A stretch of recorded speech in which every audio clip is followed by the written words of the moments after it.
Good and bad. My life was full of extraordinary colors and experiences. Unbelievable. I was born out of outlaw, actually, because my mother and my father they were already married with some children too. And at the time, Florence, late 20s, was not very much an open society.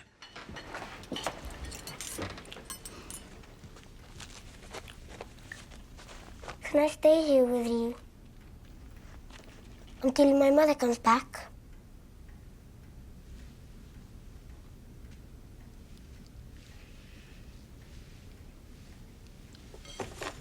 Yes. Just as long as you like. He was the illegitimate son. His mother had, I think, two children, and she was married. When he was very young, when his mother died, and of course the father, although he, I think, did provide from him, but he couldn't, he was married, so he couldn't take him. And actually, Franco did go into the orphanage, I think it is, in Florence, where we filmed on Tea with Mussolini. It was his story, and it's a slightly glorified version, I think, of his life. But it was something he'd wanted to do, I think, for a long time. Luca, come back!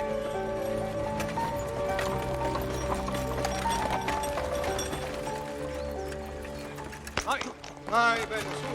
Vai bene! Ciao, Luca!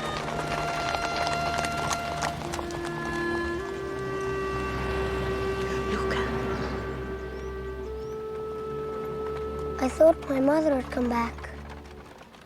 My father could not take me in his family, but he gave this responsibility to his cousin, which was, for me, the mother from there on. She was called Lydia. She was also in a very difficult position, social position, because she was living with a man who was married with two big children, but didn't get along at all well with his wife. So all my childhood was surrounded by the contrary of what my friend's life was. My best friend at school, I'm talking about a child of 10 or 9 or 8. They had a father, they had a mother, they had a grandmother. Everything was lined up properly or regularly. I didn't have it. Do you remember the 2 photographs you saw in my room? Your soldiers. They didn't come back. Yes. But they're always with me, even though they're not here. Love doesn't die. And in the same way, your mother will always be with you, even though she's Not here.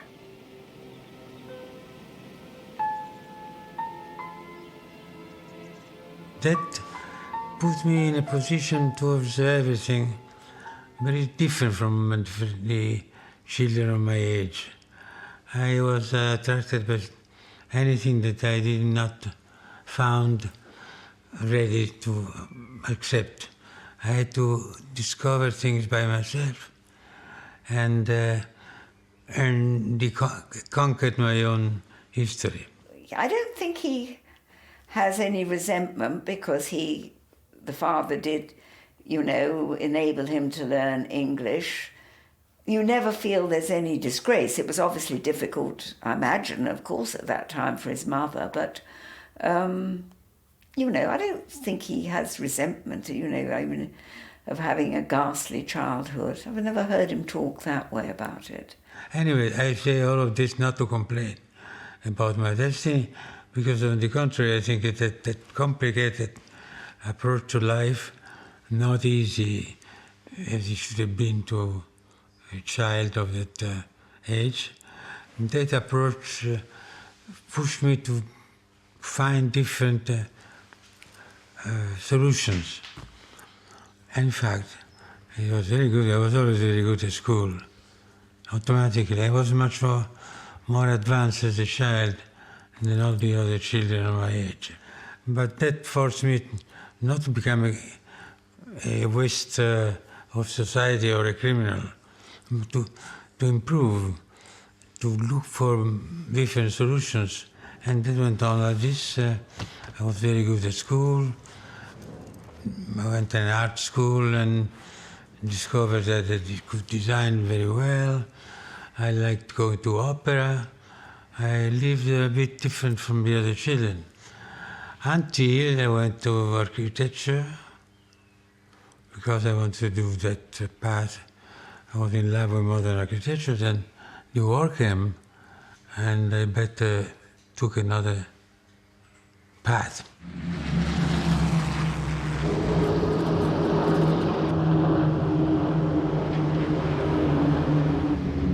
In those years, the 30s and 40s, the ugly energies were unleashed.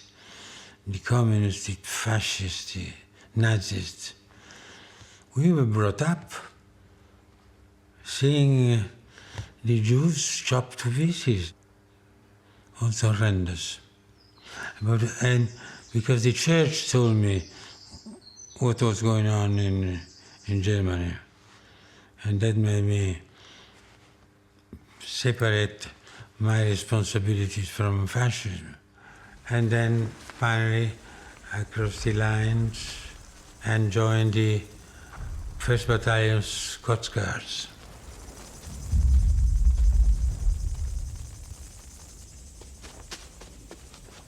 Are you Americans?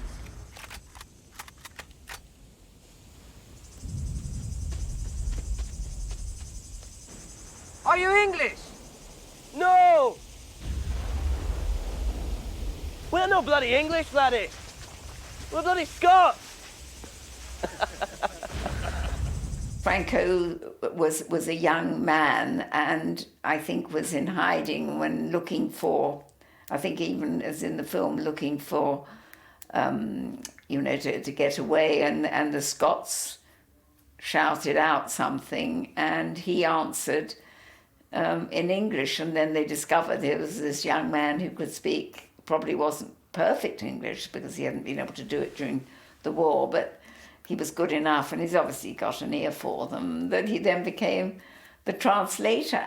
I made a lot of friends with them, really great friends, because we lived risking death every minute on the front line. I won't be needing an interpreter for this job. Which job, sir? A party of English ladies. Old biddies under some sort of arrest here in San Gimignano. Orders are to move them to a place of safety, down to Rome. Actually, I think you might need an interpreter, sir. Why? Do you know them, Innocenti? Very well, sir. And do they not understand plain English? Yes, but they don't understand orders. Well, we'll see about that. And he found them when we were on Hamlet. He flew up to Scotland, and everybody laughed when Franco used to talk about Jimmy Riddle, because it means something else in English, but that was the man's name. And he actually found him. He was really looking for him. And I think Jimmy Riddle and the wife went to Rome and stayed with him there. And the sergeant, he subsequently found him as the doorman at Covent Garden. So, I mean, it's all tied up together. I was grateful to them, and they were dear and nice to me, considering me one of their, of their spirit and culture.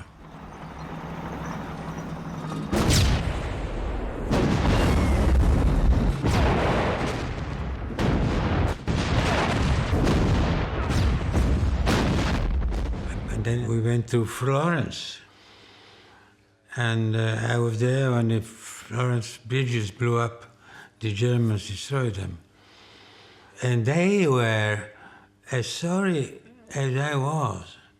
I cried seeing from where we were, the other side of the river, to say my city destroyed completely, the bridges blown up. My dear city, beautiful, great city. I was so lucky. I was lucky during the war that I risked life 4 or 5 times. There was something, well, lucky.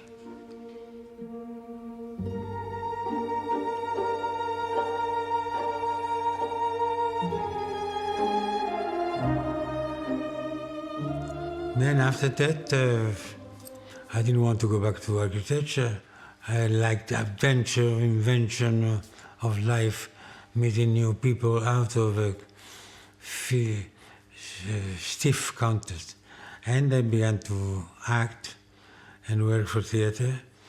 And then I was very cute, very pretty, and I did some cinema, where I met Visconti, and he gave me extraordinary opportunities to design some of his productions.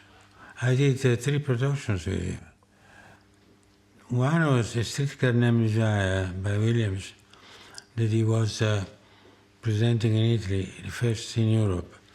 Then I was offered in production at La Scala, where I'd done a lot of known operas of the Italian repertoire. I became famous for those, and then they gave me access to the big theatre. He went down very well, and especially the Saturday, Sunday, Monday. Joan Plowright was in, and Laurence Olivier, and I think people remember that play because they really were cooking and the stew was on the stage, and it was a different style. This is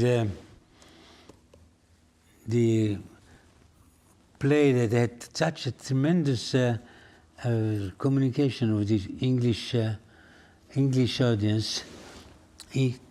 I couldn't believe it, that we could reach such a degree of enthusiasm. Larry Olivier playing the old grandfather on the balcony, and all the others around the table of Sunday meal. She cooked a famous ragu.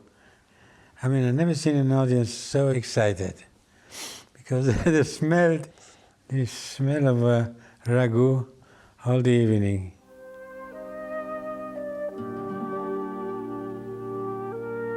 I did at the Old Vic, the first Italian to be invited there to direct Romeo and Juliet, because it was an Italian story, and I had been already famous in opera with my productions.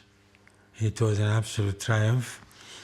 And somebody told me that I should do movies. So suddenly I said, well, what about doing a film for Romeo and Juliet? So they accepted them. I did it for a few dollars, but was an extraordinary success. Very popular, and also very much respected. And that opened my path. Thus, from my lips, by thine, my sin is purged.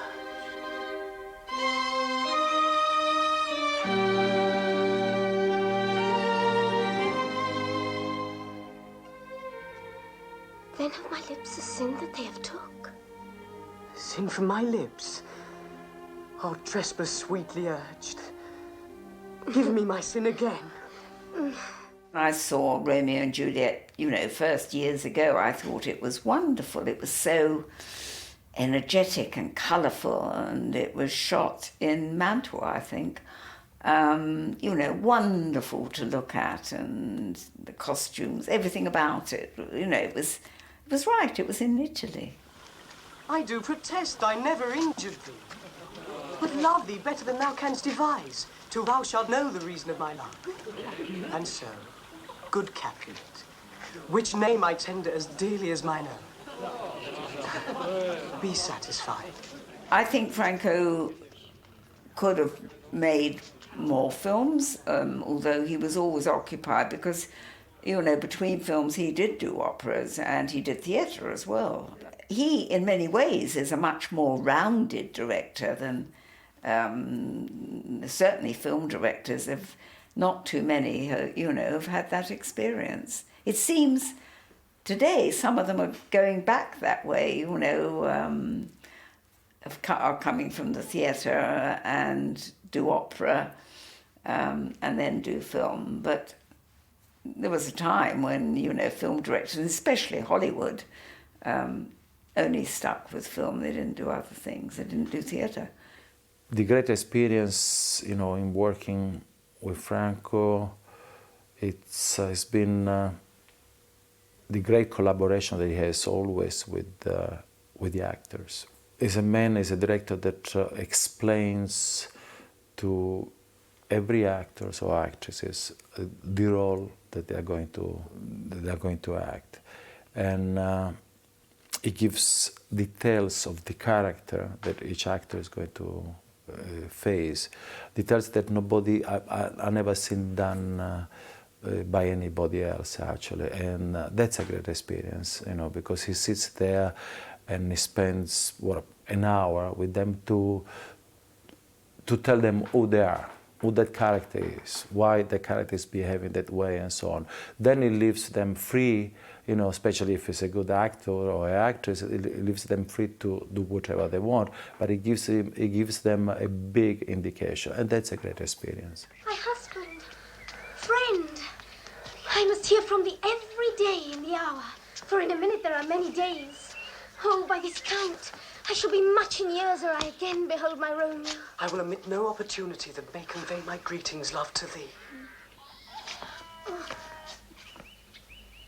thinkst thou we shall ever meet again? I doubt it not.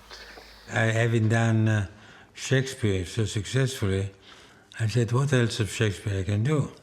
I was thinking of to do a comedy of Shakespeare, because the tragedy, Hamlet, Othello were a bit scary at that time. I did them later as films too.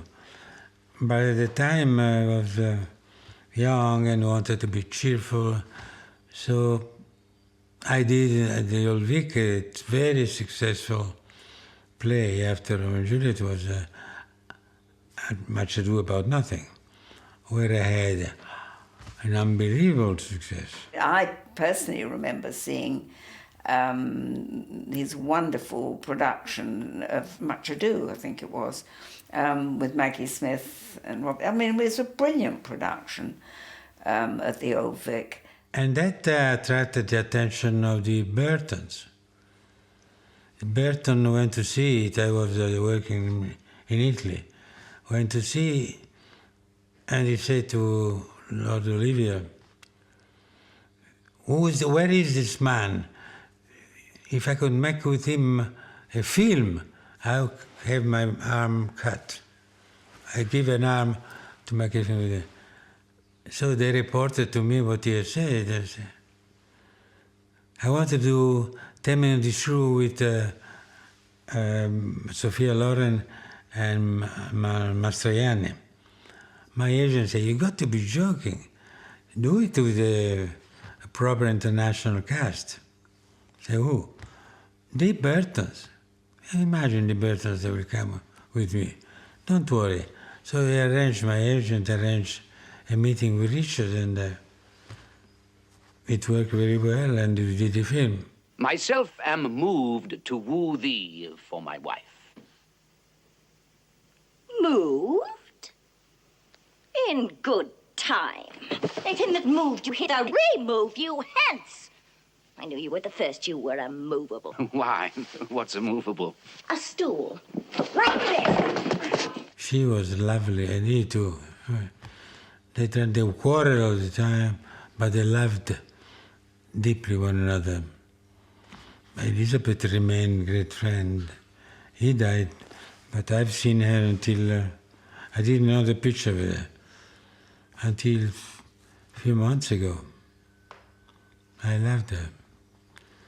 She was a great friend, a very nice, dear woman. I mean, she had this extraordinary quality of being the most beautiful woman on earth, a very good actress, and a tremendous companion. A day with her was a century with any other woman. Very funny, very sharp. She came often to here, and Positano.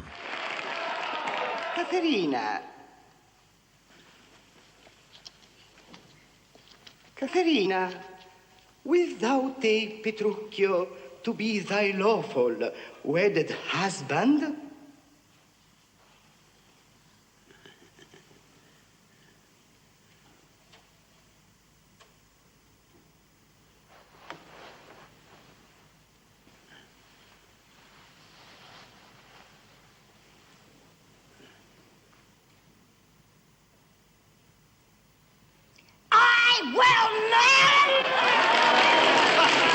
Ego coniungo vos matrimonio nomen Patri, Filii, Spiritus Sancti.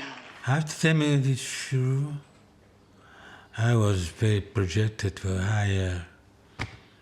I did the film of Brother Son, and I did a lot of cinema. So what advice can I possibly give you, my dear young brother? God has given you a most precious gift, the grace to approach him through his beloved creatures. What more can you want? Simple people understand us. But the others, perhaps we have made mistakes. This is what we want to know. Is it not possible, Holy Father, to live according to the teachings of our Lord? Or have we sinned through presumption? If that be the case, then we would like your Holiness to tell us of our errors. My dearest son, errors will be forgiven. In our obsession with original sin, we too often forget original innocence.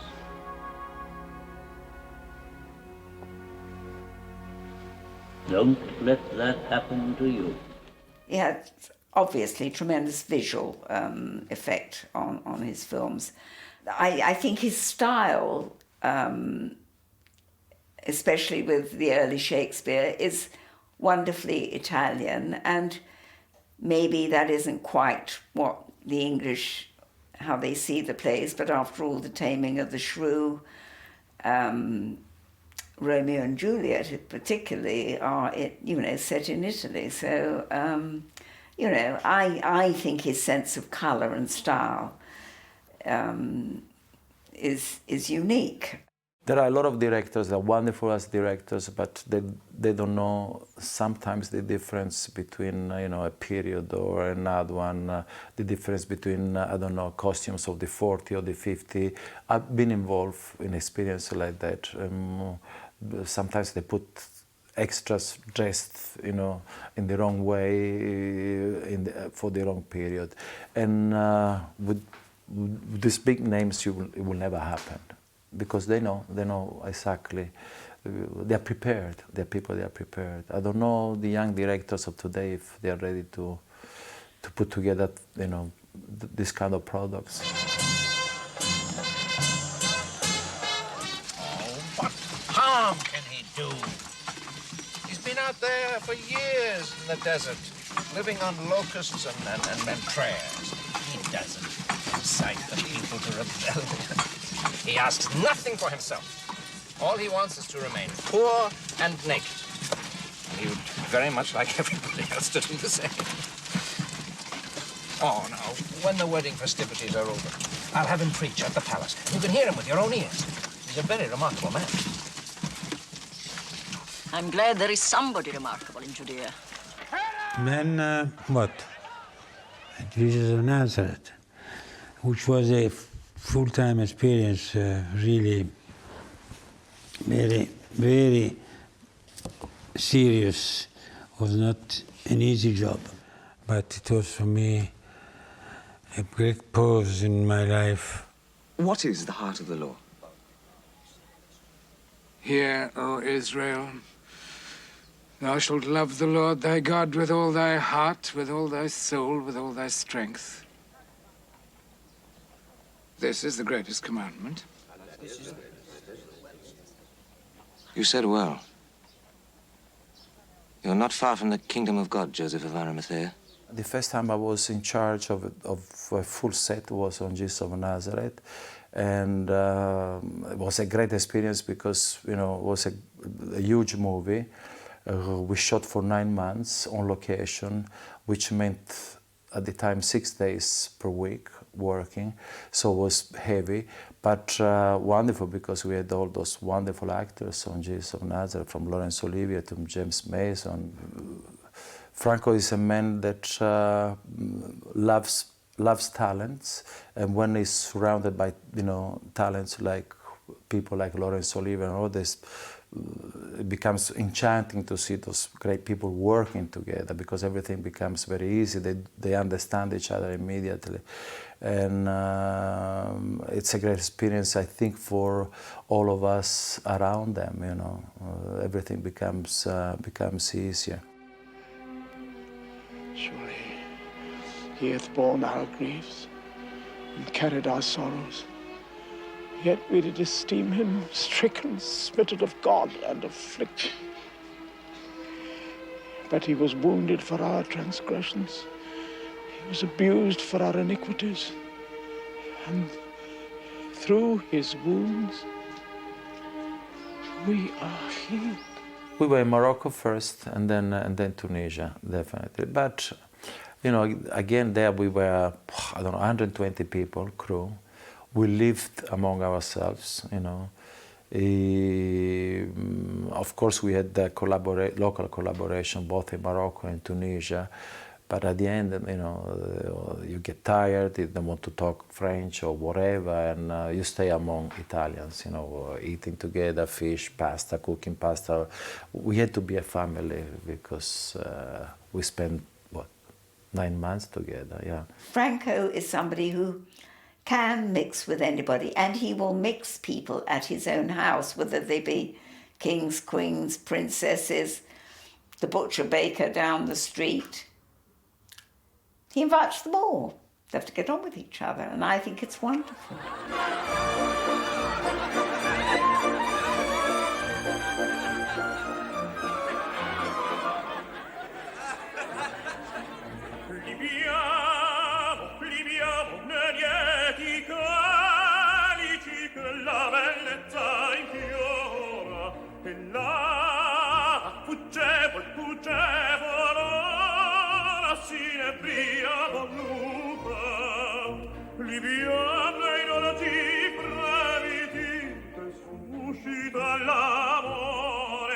Poiché quello che io al cuore onnipotente va. Viviamo, amore, amore, fra i calici più calli batti avrà.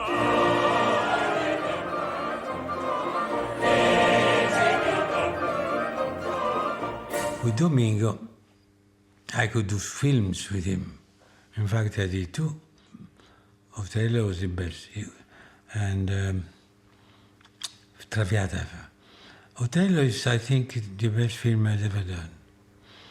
Because he brings in Shakespeare at his best, Verdi at his best, and my art as a director.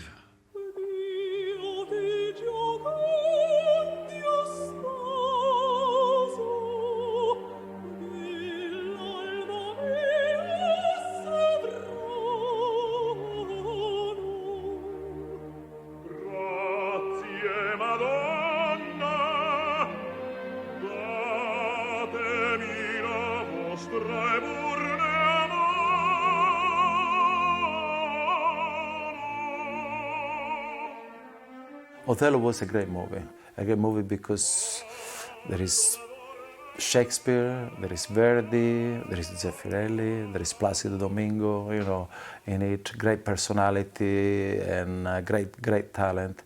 And when you have the possibility of putting those great talents together, in this particular case, the result was really unique. It is a great movie. Fronte mi fascia, sì, no, il fazzoletto voi, io ti donai. Desdemona, guai se lo perdi.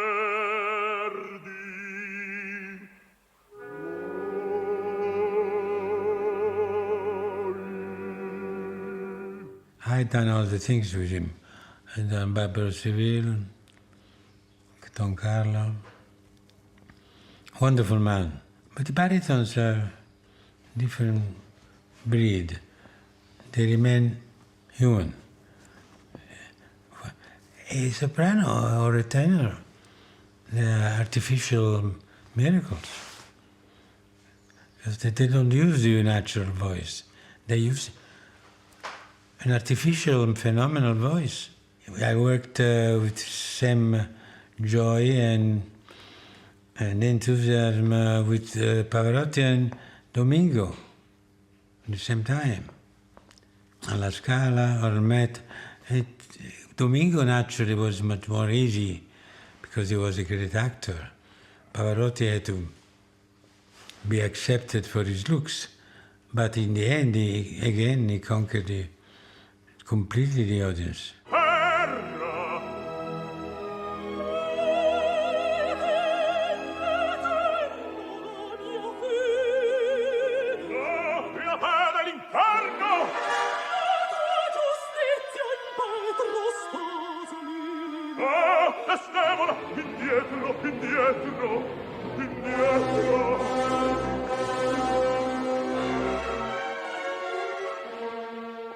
Working with Franco was very different from, say, working with John Huston.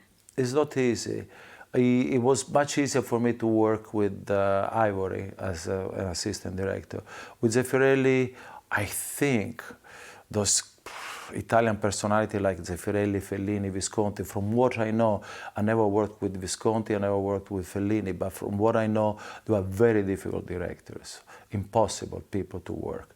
They are great talent, talent that they know exactly what they want, they know about lighting, they know about costumes, they know about sets, all of them, so they were very, it was not easy to make them happy ever, and so you have to be alert all the time with them, you know. He was very knowledgeable, and Franco, which is what he's taught me and I think is wonderful, if a designer brings an artist onto the set dressed, that is not a fait accompli. Franco looks at them, and if he doesn't like something, they're sent back. He doesn't like the hat, he doesn't like the colour of something, it's changed. And I would say he's always right about it. He just knows. With Zeffirelli, you could never really prepare in advance the work, the day work of shooting. Very often you have to improvise at the last moment, because very often they will change their mind. I mean, even if we prepare the day before the set for the day after, at the last moment something changes. Positions of camera, lighting, props, decorations and all of that. So you have to be fast, not to waste time for the producer, not to waste time for the actors, which were ready, and starting from us being the assistant directors up to everybody else involved. So it was not easy. He is an artist, so it is foolish of anybody who works with him to think they can get away with something. I've seen him at the operas, you know, there's bound to be a change, you know, after dress rehearsal. I jokingly say to the costume people, all change by tomorrow, and they go, oh my God, no. But, you know, there's bound to be one artist whose, you know, costume he doesn't particularly like, or something has to be done to him. But he's right, he does know. The moment he had decided, though, you know, what he wanted, then they will never change their mind, and they were always right.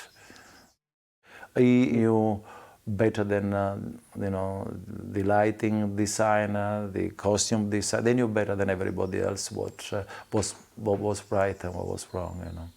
But that gave us probably a lot of guts and a lot of strength to build up some kind of profession. I'm not artistic at all, but he's definitely improved my eye. I mean, when I see something ugly or where the coat fell badly, I'd say, Franco, it didn't fall very well. It looks nasty, doesn't it? And he'd say, yes, you're absolutely right, so we'll go again. The thing is that now at this point, I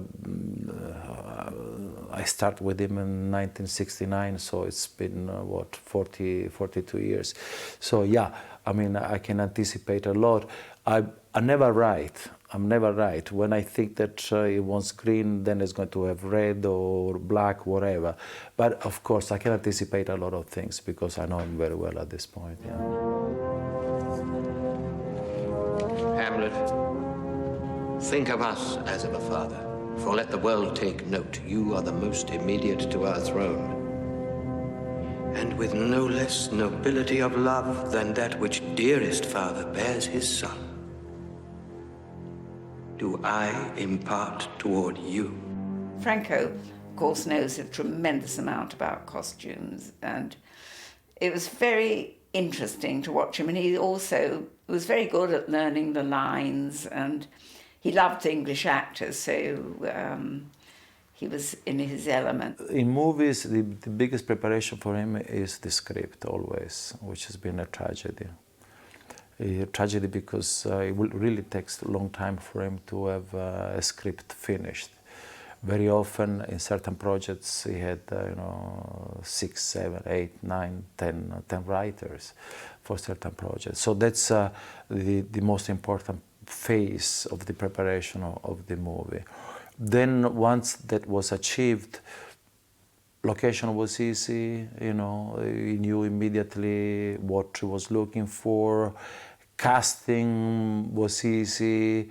He always knew what kind of actors and names he wanted to have involved in his stories, in his production, and so on. So the rest was easy. How now, a rat? Dead for a ducat! Dead! Why are you order so done? Nay, I know not. Is it the king?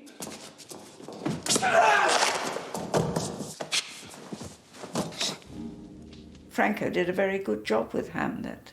Well, it's always easier doing the classics with Franco because he can't change the dialogue.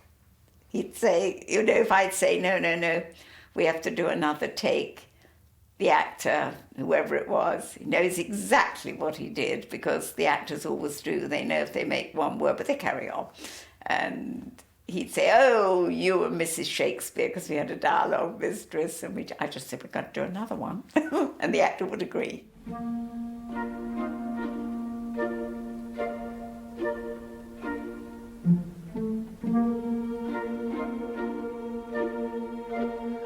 I'm doing Turandot, in a new production of Turandot in Oman, for the Sultan of Oman, who wants to inaugurate a great musical center is built, marbles. And this theater, he wants to open it with a great production.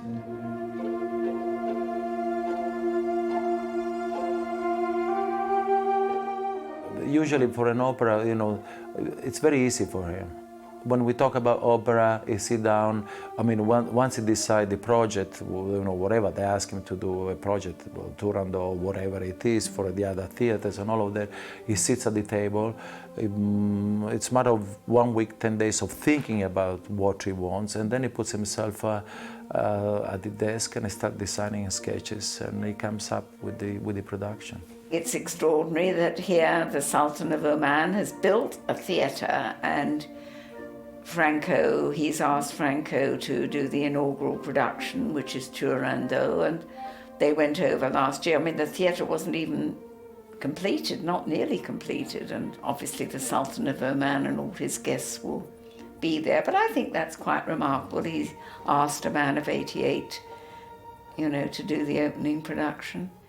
I think it's his first love, actually, and I think he's very good at it, and I personally like his style. I mean, For some English today, they think it's perhaps too florid.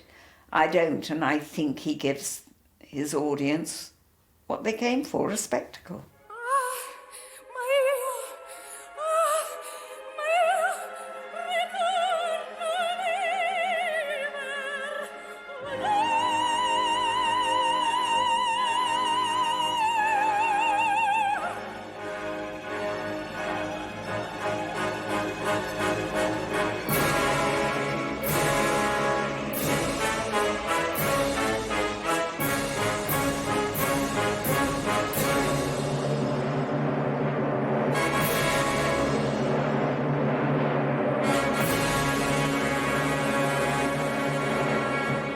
You make me revisit my life in its splendor, and that frightens me a bit.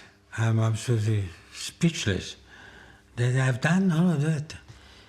What drove me, what made me do so much and so important things and well successful. So, I don't know. I have a feeling that there is a balance in life. If you lose something when you're young, you get it back later. As long as you trust life.